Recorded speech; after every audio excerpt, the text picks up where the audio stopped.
Assalamualaikum warahmatullahi wabarakatuh. Perkenalkan, nama saya Marohimatul Alia, kelas 5 dari SDN Pamengpeuk 3. Pada tantangan bulan ini saya akan membacakan puisi dari buku yang berjudul Penganten. Penulisnya Deden Abdul Aziz, penerbit Kiblat Buku Utama. Banyak halamannya, ada 56.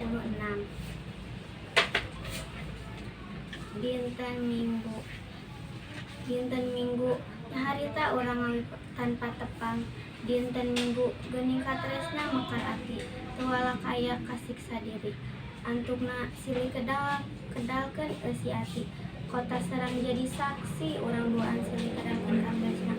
Kota serang jadi saksi urang duaan silih tampilkeun kasono. Dinten Minggu urang duaan silih pikanyaan. Sekian puisi Sunda dari saya.